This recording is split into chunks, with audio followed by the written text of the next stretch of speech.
What's up, man? How you doing?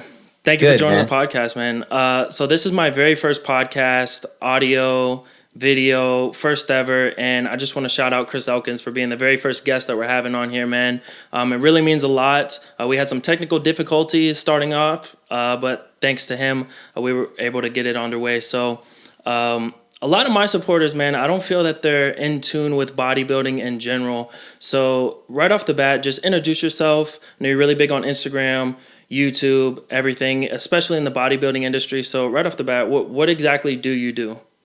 Yeah, so my name is Chris Elkins. I'm a professional natural bodybuilder in the World Natural Bodybuilding Federation, among other organizations. And all of these bodybuilding shows, they're polygraphed and drug tested. I've been competing since 2013. I just really found a passion for it. And in 2015, I got my natural bodybuilding pro card. And then in 2019, I transitioned to a men's physique and got my pro card in there. And I've been competing. And what I do on Instagram and other social medias is I teach people how to lose fat and gain muscle in the most efficient way possible while making it fun, sustainable, and just, helping people get healthy. And, I do coaching full time, and it's a very fulfilling career. I love helping people transform their body and learn a lot about themselves, nutrition, and gain confidence in the skin that they're in. Right. No, definitely. And going back to bodybuilding, man, so you said you specialize or you compete in men's physique. What is that exactly? Because I know a lot of people, they see bodybuilders step on stage all oiled up, tan and everything. And a lot of them, for the most part, just see the massive dudes, the open division, which is what I'm referring to for those who are unfamiliar. So what exactly is the men's physique division? Yeah, I thought the same thing. So, before I ever competed in natural bodybuilding, I thought you had to be like look like Arnold, I thought you had to be like 250 pounds or something. But I saw on YouTube, he's my friend now, but at the time he was just a YouTuber, Matt Ogus. And I was like, oh, this dude is not that much bigger than me. And he's like doing well in bodybuilding. And I found out there's a thing called natural bodybuilding. So it's like basically no steroids, no hormones, no illegal fat burners. They do a lie detector test and a drug test. So you have guys that look more like me, a regular looking guy, but they put a lot of effort in the gym, they diet down, and they're looking for the best like conditioning, the best posing, symmetry. So similar to more like the old school bodybuilding before everyone, started using tons of steroids and got to be 250, 300 pounds. But now, so yeah, I was pretty good. I got my pro card. I did well in professional shows in natural bodybuilding.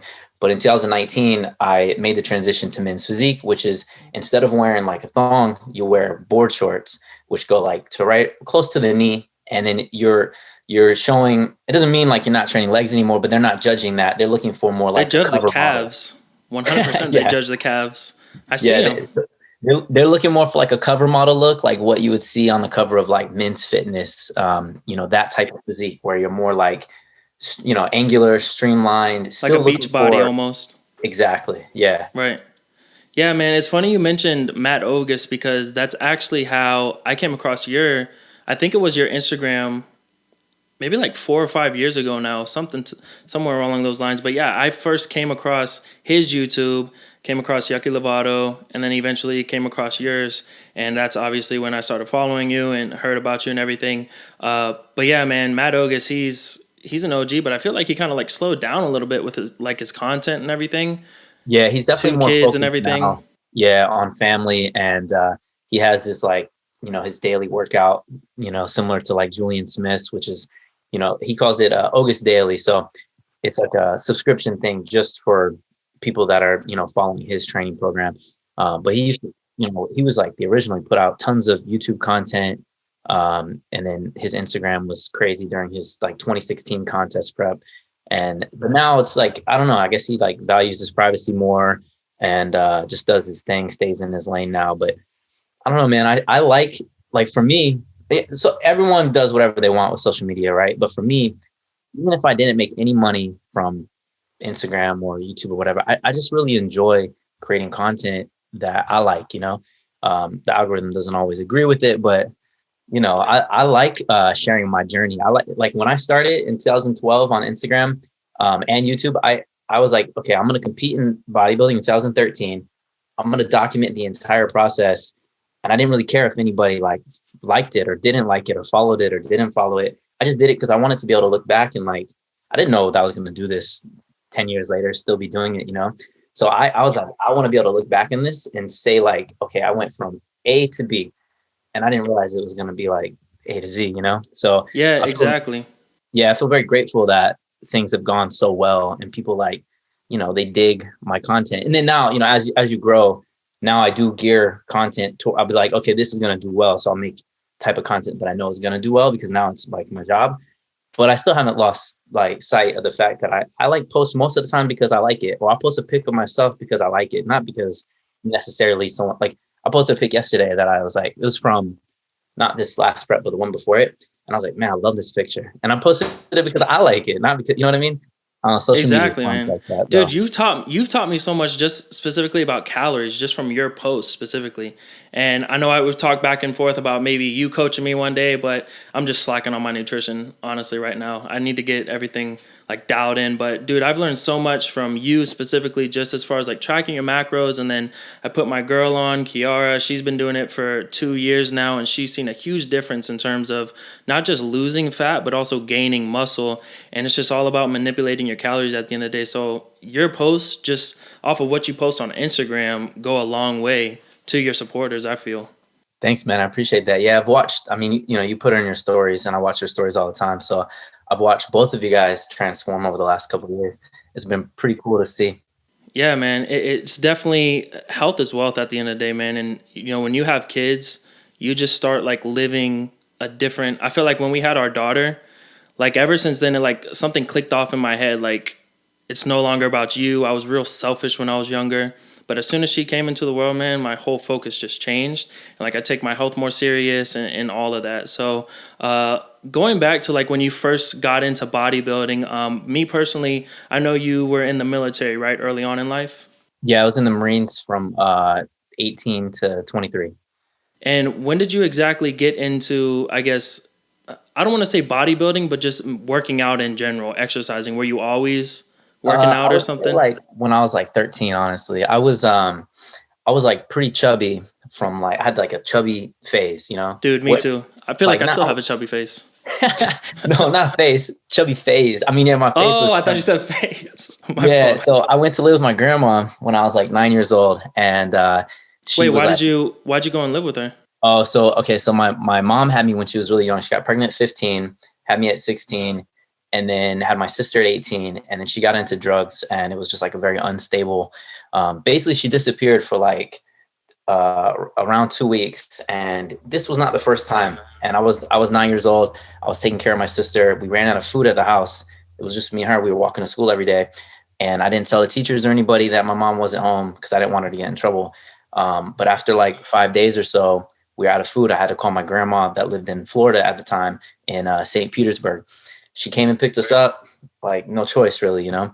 And she sent me to go live with my grandparents in Virginia on my dad's side. And my sister stayed and lived with my grandma in Florida in St. Pete. And yeah, man, they split us up because, I don't know, we fought a little bit, me and my sister, but my grandma in Florida really just liked my sister and didn't really like me. So I went to go live with my grandma in Virginia. I remember it was around Christmas break. I was in 4th grade, and it was just a completely different thing. And my grandma made really good food, and I just got kind of fat. Like, you know, I didn't hit puberty yet. I gained like probably 20 pounds because I was eating like 3 square meals, breakfast, lunch, dinner. And it was just such a better like home environment, but I got chubby. And then I remember my dad stayed with my grandparents on and off. Like he never really took care of me, but he like stayed, he had a room there or whatever. And he was always fit. He was a bricklayer. So he was like, you know, like constantly active. Yeah. So I started working with him a little bit in the summer, and he kind of like fat shamed me a little bit and was like, I'll give you $10 if you learn to do pull-ups. So I started doing pull-ups in the garage, and then he did a job for someone, and they gave him a Joe Weider, like all-in-one fitness thing. And I remember it was in the garage, and I started like the pull-ups that you attach to like a door. Kind of. He built this thing in the garage with it. There was like a loft, and we just hung like a pull-up bar. Oh, okay. And the goal was if I could do 10 pull-ups, then I'll get $10 a week. So I started doing pull-ups. I know. So I started. That's actually a great idea.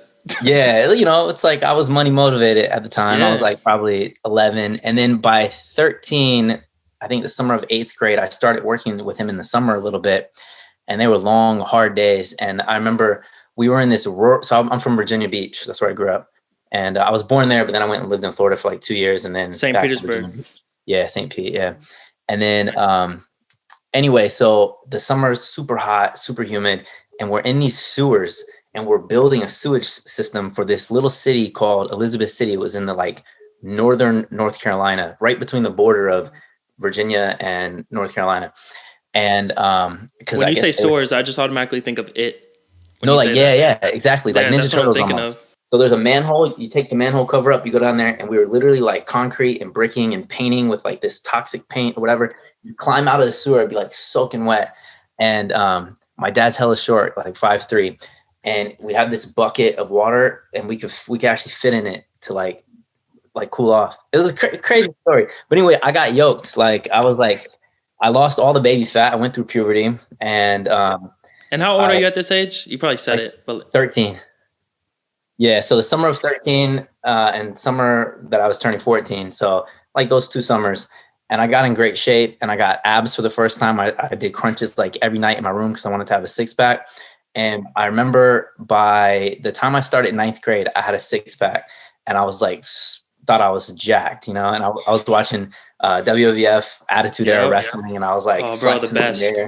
And I miss those days, man. Hell yeah, I know, it's crazy. And I have progress pics from that. Like I posted them on social media, and people are like, "Oh my God, you were always in great shape." And I was like, "Well, not really." I was like, I didn't have a bunch of pictures from when I was chubby because I was like 12 or whatever, But yeah, and I just got a lot of confidence at that time because I was like, "Dang, I look good, man. I got a great physique." Like just hitting puberty, I got braces, so my teeth all were of getting that, straight.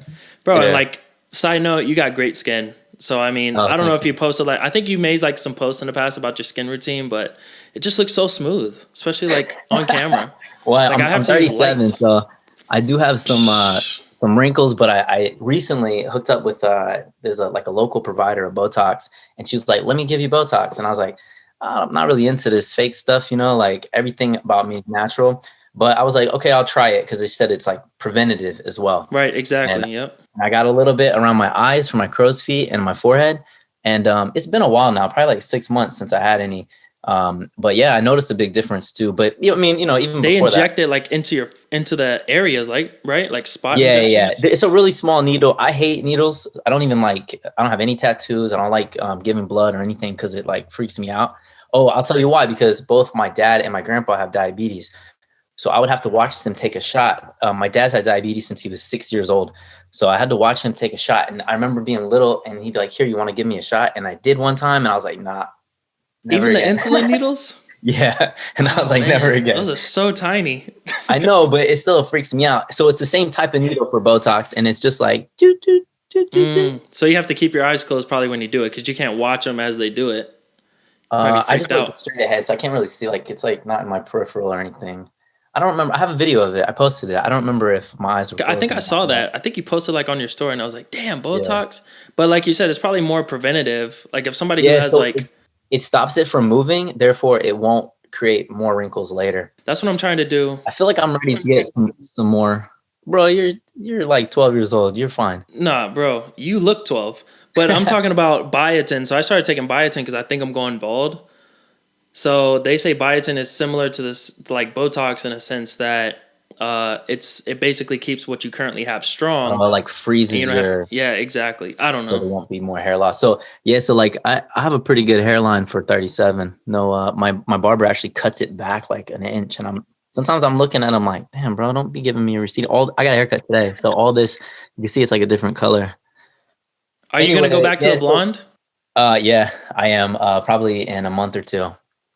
I feel like it's a good luck charm, man.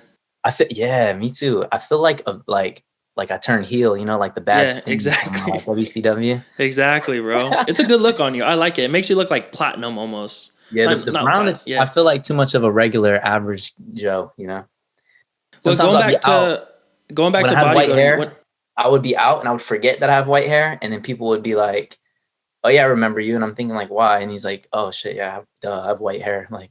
And I That's think you not have some normal. like you have like flyers for your coaching in the blonde hair too, right? Yeah. I prefer it. It stands out. So the thing is though, so I didn't really know exactly what I was doing with working out at 13 or 14, you know. I would do tons of seated chest press. And I got up to, remember, I thought it was similar to a bench press, but obviously it's way easier. And I got up to like 180 pounds. And back then I only weighed like 100 pounds. And, you know, I was probably 5'2" or 5'3". When I got to 15, I got to like, you know, where I am now, 5'6", 5'5.5", whatever. And, you know, stopped growing. But I never trained legs. I only did upper body stuff. And I rode my bike a lot. I had like a beach cruiser, and I would ride it to like girls' houses like 20 miles away from like, so dumb. I don't know why I did that, but I just, you know, thought it was cool. Like I could do stuff that other people couldn't do. Like nobody Wait, would why were fathom. you were riding to girl's house 20 miles away? Yeah. Cause I so can just imagine. I I mean, went what to a you were. magnet school. So, it was 17 miles from my house. I would take a bus every day.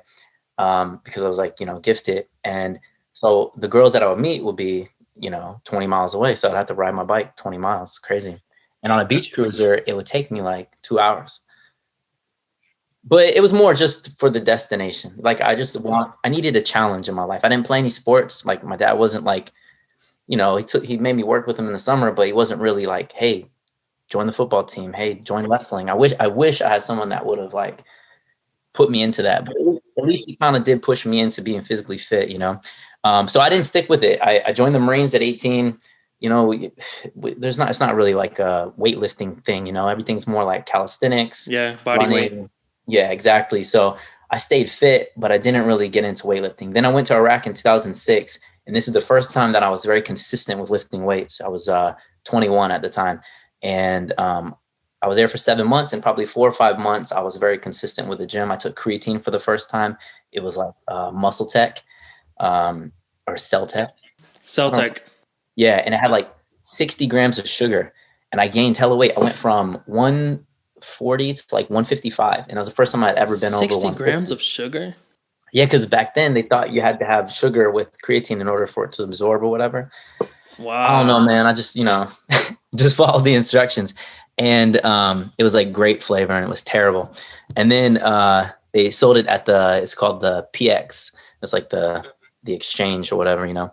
And then I got back from Iraq, and in my head I was like, yo, I'm going to keep lifting. I'm going to be so jacked. And then I got back home and stopped working out. And then I didn't work out consistently again. I lost all the weight I gained. I lost 10 pounds, went back to 145. And I didn't work out consistently again until 2012, probably like 6 years later. And that's when you like got into like bodybuilding specifically? Yeah, I was doing a lot of rock climbing in 2011 and indoor rock climbing, and I loved it. And then I broke my hand playing football at the office. I was running an office, and my employee was like throwing lasers, and I just hit my finger, snapped it like a diagonal thing, and they had to put in 2 screws. And I went back to rock climbing, but my hand hurt all the time. But I liked the way I looked from doing rock climbing. Like I was like shredded. And I wanted to look muscular. So I was like, well, I guess I got to start lifting weights again. So I went back to the gym, and I went, this is the first time that I was like, whenever I do anything, I like go all out, you know? So I got online on YouTube, and I was looking for like, well, I can't just go in and do whatever, you know, I need to have a plan, like a routine. Cause I know if I want to be successful, I don't want to waste my time. Like I want to like, I need a real workout plan. So somehow I found Kino Body, or maybe I found the Hodge twins first, you know, whatever, like there was like a rabbit hole of things that I followed, and it went like, I think it went Kino Body and intermittent fasting to Hodge twins to Matt Ogus, and then to 3DMJ. And then I found out that there's a thing called natural bodybuilding. And I was like, yo, I'm going to try this. And I went to my first show in Sacramento in 2012, and I watched the show. I lived in Fremont in the Bay Area. It was about like an hour and a half drive maybe. And I watched the show. It was in Elk Grove, actually. And it was a INBA, PNBA show. And I was like, these guys, they don't look that, I could do this. Like, why can't I do this? So I saw one of the guys that competed, and he was an older guy, and his name was Eric Limpton. And he said, hey man, are you going to compete? You look like you got a pretty big back. And I was thinking like, oh man, this guy, man. I said, yeah, man, I think I am. I think I'm going to do it. And he's like, yeah, you should do it. And I'm like, okay, cool. And then I went home, I hired 3DMJ, and the rest was history. I did 4 shows in 2013. I pretty much won every show. And the third show, I started doing the novice, and then I did the open class, and then I did the Muscle Mayhem July 2013, and I competed on stage with Matt Ogus, the guy that inspired me to do all this. And he beat me, obviously, because he's been lifting. I shouldn't have never even competed, honestly. Like, I'd only been lifting consistently for 1 year. Like, what was I thinking? But I had a decent foundation, from my whole life of being, and I was already older. I was like 27 already, but I had a decent foundation from the Marines, from being a teenager, from, just from like being active, and yeah, it went well. And I loved it. So I was like, all right, well, I know what I got to do now to get better. So I'm going to take an off season. So I took 2014, and back then, a lot of people that are doing natural bodybuilding would compete in bodybuilding, and then they would do powerlifting in the off season, because you can do powerlifting when you're fat, when you're bulking, And I tried that, and then I tore my labrum in my shoulder. It was all bad, and I realized right away, Dude, you've had a lot of injuries, man. Yeah, a lot of injuries. A lot. Oh, I forgot to get into that though. Right after the first contest prep season, I told this kid at my work that he worked for me, my employee. I said, "Hey, Eric, I cannot play football with you anymore, bro. You throw the ball too hard. I'm too fragile. My joints are too small. You broke my finger. I will be so upset if I spent all this money on coaching and then I break my hand during prep with you." And he's like, "All right, I get it. 1 month after I did my last show, I'm like, "All right, bro, we could play again." Throws the ball, breaks my other finger on my other hand. Damn, man. And I need surgery again. This time it was the metacarpal instead of the actual finger bone. It was the boxing fracture that people get from a football. And I went in, had surgery, but 6 to 8 weeks, I was fine again. I got back in the gym. Just a little setback. I feel like sometimes it's good for you, because it reminds you, like, life doesn't come easy, bro. You get knocked down, you get back up. Every single time I've had an injury, I've gotten better than I was before. I've never been like, oh, that's it, I can't come back from this. Every single thing I've come back from better than ever. So yeah, so 2014, fast forward, I tear my labrum. I'm out of the gym for like 6 months. I have to get surgery on my shoulder. But now my left shoulder is better than my right. It's like literally, I think genetically, probably my shoulders are like more prone to injury because my small joints and everything. And the same reason why I do well in bodybuilding, the same reason why I probably get injured a lot, because I have small joints and it creates that illusion. And anyway, so now I've learned to train a lot smarter. So obviously doing 1 to 3 rep range is not good for me. I stay away from that now. I don't really ever go below 5 reps. And I just try to focus more on hypertrophy while still getting stronger, but in the higher rep ranges. I'm trying to get stronger at 10 reps, and at 8 reps, maybe at 6 reps, but not at 1, 2, or 3 reps. So it's like learning lessons, Right. So if you're consistently hitting a certain weight for 8 reps, instead of adding more weight like most guys, you'll just increase the reps. No, I do try to get stronger at that rep range too. But yeah, I'll do I like the double progression method a lot. So I'll try to work my way up to 10 and then add weight and get back to 8, but with a heavier weight now, and then keep going. But I like to, each week I like to alternate between, say like 6 to 8 reps, and then the following week, 10 to 12 reps. So obviously I'm using different weight for each week.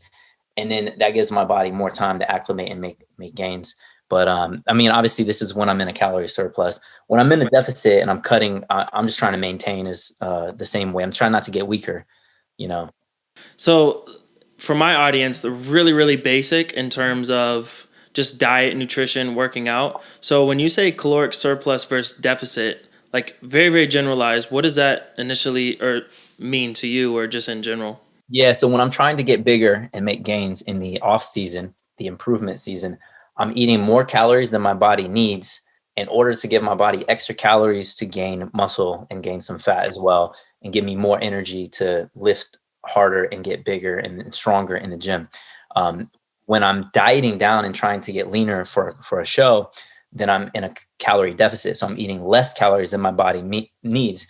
But that less calories doesn't come from nowhere. Like, your body still needs the calories to survive. So it uses the fuel that's stored on my body, to continue. So it gets calories from the fat. So it burns fat. And because I'm still lifting hard and I'm eating an ample amount of protein for my size body, it maintains muscle mass while losing fat.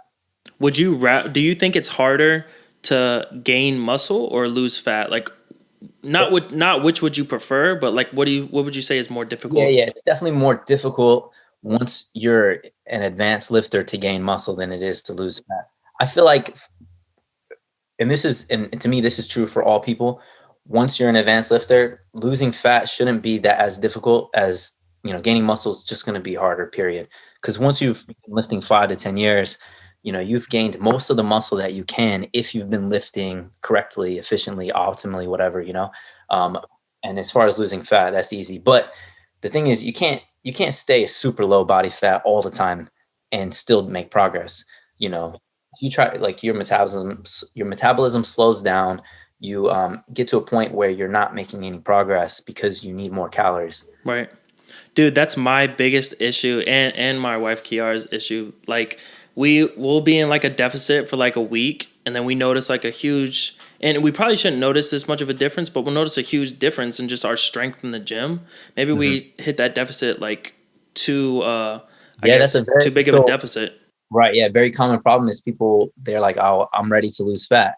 So they eat way less than they were eating because maybe they weren't even tracking before. And then all of a sudden they have a number in their head and they aim for that, and weight starts dropping fast, but then so does strength and energy. And sometimes you need to take it slow. Like, it's not a race to get to your goal. Your goal, but you should get there the easiest way possible, which sometimes means taking 3, 4, 5, 6 months to get there. At certain points in my contest prep seasons in the past, I've dieted for 6 months. You just take it slow. Man, that's a lot. Yeah, it is a long time, but you maintain a lot more muscle that way. Yeah, and exactly. Eat more calories while still losing fat. And you aim in like a 6 month range, for example. Do you aim for like half a weight per pound? Yeah, about half a pound to 1 pound per week. But recently, since I started doing physique, and since I've been doing this for so long now, I'll only get maybe 10 to 15 pounds over stage weight now. And then I'm only dieting now for 12 weeks or so. And what I'll do is, if I have 4 to 5 shows planned, I'll be like 95% for the first show, and then I'll be a little leaner for the next one. And then by the end of the season, which for me is the world championship, then that's when I'll be 100%. Because if I were to be 100% for the first show, which let's just say that's in August, and the world championship is in November, I'm gonna be so tired and depleted, and like I'm not gonna look as good in November as I would had I been like at my very best in August. It's just too much for your body to try to hang on to that, And is that what happened when you got that, I guess, abdominal injury? So I dieted pretty aggressively. I don't think this had anything to do with it.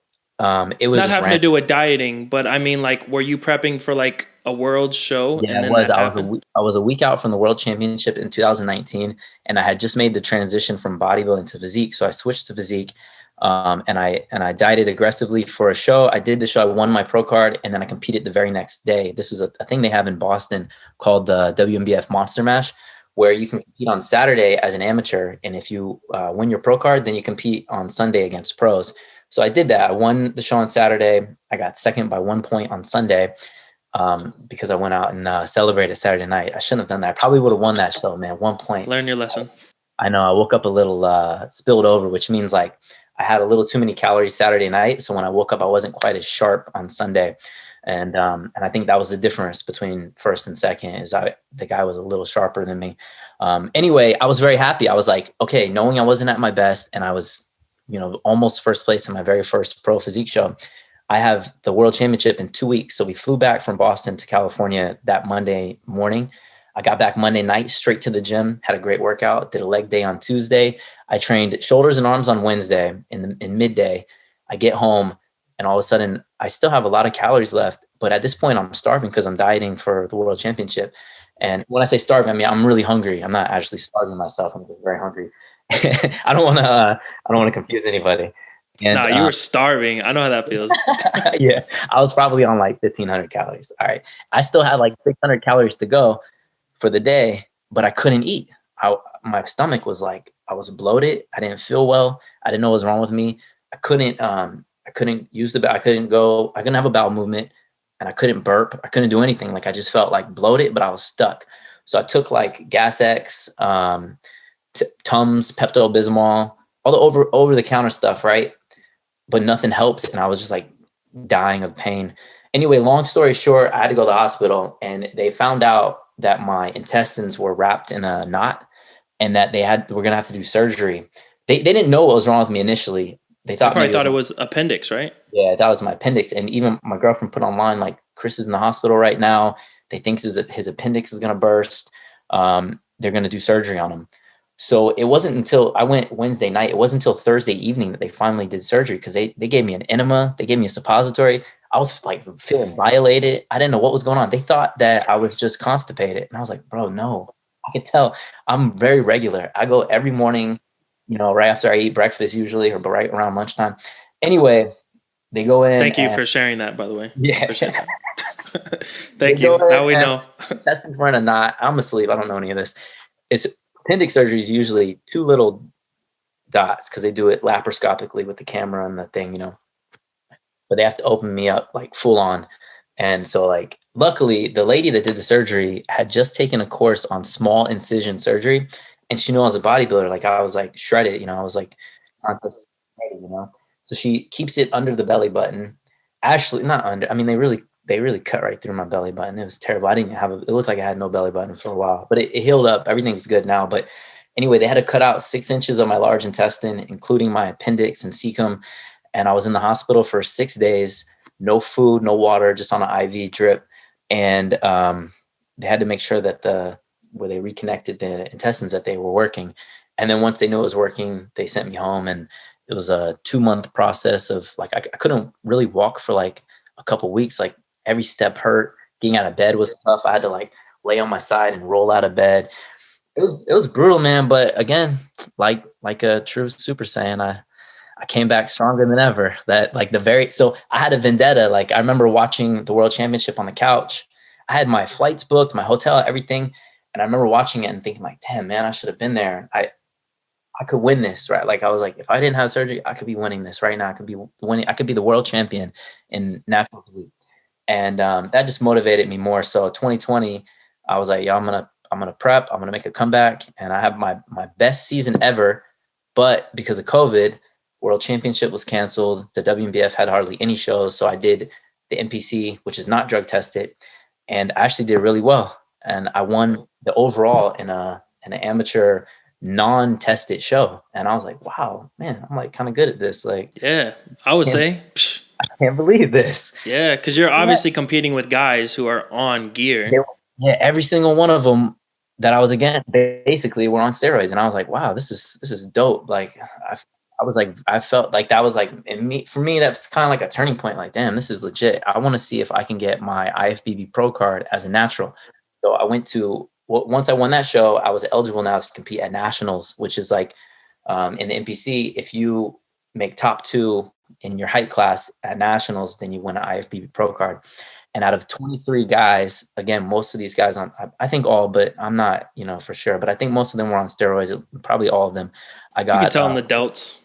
Yeah. I mean, there's some like signs, and I got 4th place, and just right outside of, like, I was 3 points away from 3rd, so very close to 3rd place. And that would have been I'm kind of glad I didn't get 3rd, because then I would be like, fuck, man, just one more spot, and I would have my pro card.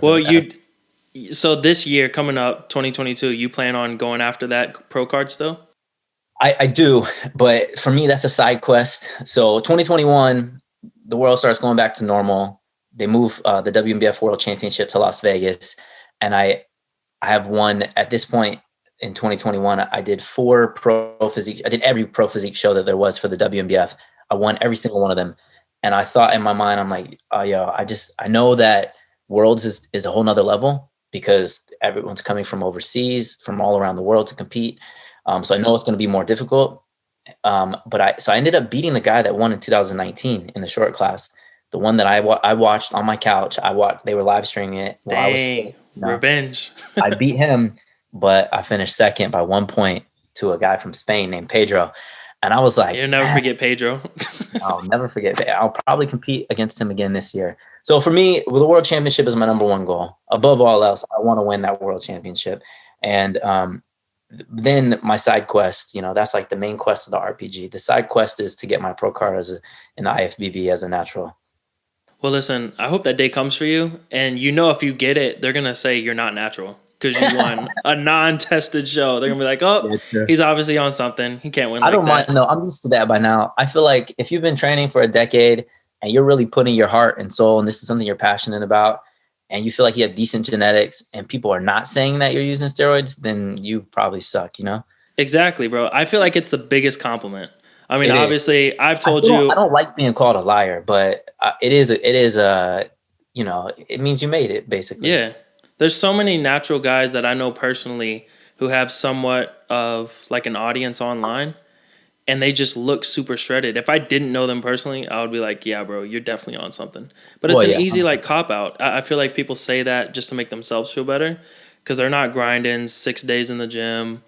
Well, even that August, man, this guy, like, he looks amazing, and for his height, he's heavy. But if you look at his frame and everything, and then look at how many years he's been training, and he competes in drug tested shows, and I know him personally, I have no doubt that he's natural. But I can see why people would think that. But it's hard for me to say like why. Look at myself and think why people would think that, because I don't see myself like that. I'm not that big. I get on stage at like 145. But then I see pictures and I think, okay, yeah, maybe I guess I can see why people say that. I feel like anybody who has quite a bit of muscle, as soon as they get super shredded, which they've never been before, you're just going to have those angles where you look like you're on some stuff. But well, maybe this is the year for you, bro. How about it's time for you to get shredded? I'm going to take some tren and I'll be shredded. Yeah, I don't know, man. It's very dangerous. It's very toxic, those type of drugs. I just don't know if I want to take that route. I'm on testosterone now. I'm happy, but it's all prescribed and everything. But I feel like if I was natural, I would just be like this chubby kid who's gaining a lot of weight, getting fat. What? No, if you track your macros and control your calories. I'm impatient, bro. One guy told me at work, I'll never forget this. He was like, dude, you work out 6 days a week and I don't see a difference. That day, I got blood work done, got some testosterone. I was like, you know what? Forget this. I'm not going to have people out here looking at me looking like I'm weak. But listen, man, you can't have those toxic people around you. Don't listen to people like that. I quit too the next day. I was like, no, I'm done. But listen, man, once again, thank you for doing this. You quit the job? Is that what you're saying? No. We didn't quit. I'm just joking. I'm joking. Oh, I was like, damn, that's an epic story. No. I definitely stayed for like 3 or 4 more years. But yeah, bro. Thank you for doing this again. I feel like we covered a lot about your early life, your bodybuilding career, what you got going on currently, moving forward into this upcoming 2022 year. Yeah, crazy. It's already 2022, man. Time is flying. I know you like this backdrop, right? Yeah, I love it. It's been since we lost Juice WRLD. Didn't you went to his tribute, right? Chicago, man, for the Fighting Demons, like, I don't know what you would call it, but it was like a one night only listening party for the concert. Dude, I was so jealous when I saw you posted that. Yeah, it was amazing. It was an experience. I'll be honest. Like, I'm a huge, if anyone follows me, they know I'm a huge Juice WRLD fan. His music really speaks to me. I went through a breakup recently, and that was like, all these songs, and I don't know, something about it though, the vibe and everything. But man, I was crying like a baby at that concert, man. It was his mom spoke. Yeah. I was watching it live, or not live, but I saw people like the hashtag. I just followed the hashtag. Oh yeah. Dude, it's like when I first saw it when he passed away, it just hurt so much because the potential that he had, like the trajectory. Yeah. The amount of talent where he could create an entire album in a matter of days, and they could, like, the majority of the songs are good enough to be singles without ever writing anything down, all from the top of his head. Like, just the fact that he's a melodic rapper, but he can go and freestyle for an hour straight is just incredible. You don't see talent and versatility like that. And then also he had such a influence from alternative, like, just really different sound. Crossing over. Yeah, exactly. All his unreleased stuff is just incredible too. I can't wait till it eventually gets mastered and comes out. And like, there's another album coming out. Hopefully sometime this year. Yeah, Party Never Ends, I think. Yeah, The Party Never Ends. Yeah, the last album I wasn't a big fan of. I might get something like, because I don't want to put anything on me, so maybe like under my lip or something. Maybe like Legends Never Die, or I don't know, something. But that would be pretty cool, I think. Yeah, man, Juice WRLD, he's the GOAT. But listen, man, thanks again for doing this. Wait, real quick, did you watch the documentary? Oh, dude. So yeah, I sat down with my girl. Into the Abyss. Yes, I sat down. I think, did you watch it? Yeah, yeah. So Watch that that. the first 5 minutes is like a freestyle. Had Crazy. our popcorn ready. But here's the thing. I sat with my girl after like the first.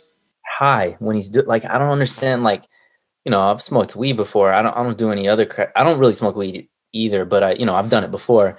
I can't function like that. I don't know how he's on all these drugs and he's still like full on like rhyme schemes with a message and everything while he's like Yeah, completely it's faded. I crazy. don't know. Yeah, it's Did you crazy. hear them at the end saying like when he would request, like I think it was codeine, Yeah, he he took would a whole request a certain amount, but then they bottle. would Yeah, only give him a little bit.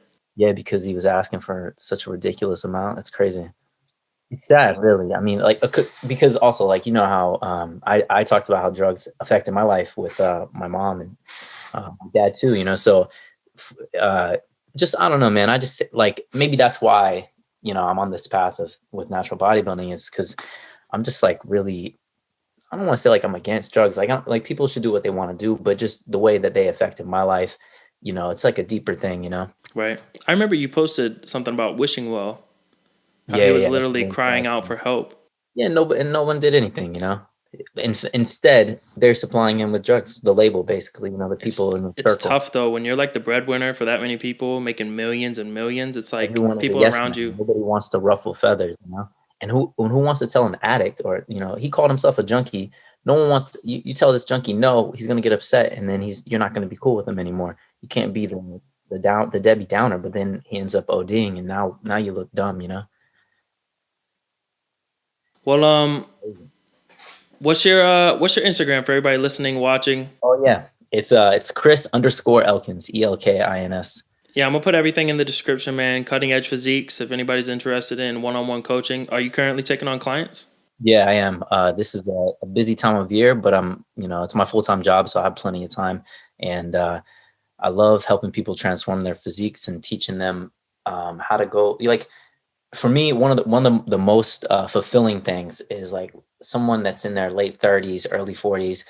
They've always wanted to get abs, and I help them get abs for the first time. Something about it, I'm just like, damn, you For know. real. You're right. Yeah, so if you're watching this, listening, definitely check him out. Instagram, I'm gonna put everything in the description. Thanks again, man. Honestly, I really appreciate it.